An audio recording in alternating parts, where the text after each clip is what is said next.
कोल्हापूर रोडच्या पुलाखाली मोटरसायकल चोरी करणारे दोघे ताब्यात, 6 मोटरसायकली हस्तगत, 4 गुन्हे उघडकीस. महात्मा गांधी चौक पोलिसांच्या गुन्हे प्रकटीकरण शाखेची कारवाई.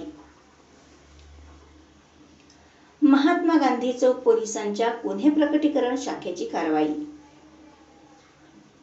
मिरजेतील महात्मा गांधी चौक पोलीस ठाण्याच्या हद्दीतील आणि सांगली आणि इस्लामपूर येथे मोटरसायकली चोरणाऱ्या दोघांना महात्मा गांधी चौक पोलिसांच्या गुन्हे प्रकटीकरण शाखेने ताब्यात घेऊन त्यांच्याकडून 6 मोटरसायकली हस्तगत केल्या आहेत.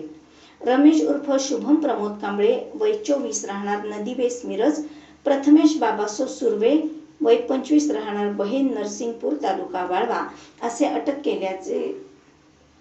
असे अटक केलेल्या दोघांचे नाव आहे.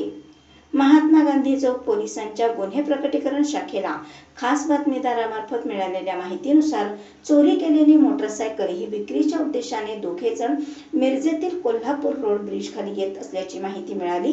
मिळालेल्या माहितीनुसार पोलिसांनी सापळा रचत दोघांना ताब्यात घेतले. विश्वासात घेऊन माहिती विचारली असता त्यांनी ती मोटरसायकल मिरजेतूनच चोरी केल्याची माहिती दिली आणि आणखी काही मोटरसायकली मिरजेतील समतानगरमधील हैदरखान विहिरीजवळ झाडाखाली आणखी 5 सायकली मिळून आल्या. अशा 6 मोटरसायकली पोलिसांनी या दोघांकडून हस्तगत केल्या.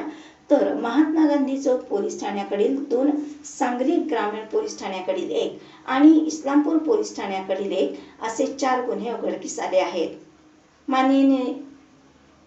माननीय न्यायालयासमोर उभे केले असता 11 मार्चपर्यंत पोलीस कोठडी सुनावण्यात आली आहे. सदरची कारवाई सहाय्यक पोलीस निरीक्षक संदीप शिंदे, उपनिरीक्षक संदीप गुरव, धनंजय चव्हाण, विठ्ठल गुरव, सूरज पाटील, अभिजित धनगर, अभिजित पाटील, मोहसिन टिन्नेकर, विनोद चव्हाण, जावेद शेख, बसवराज कुंदगुळ, नाना चंदनशिवे, निवास माने यांनी केली आहे.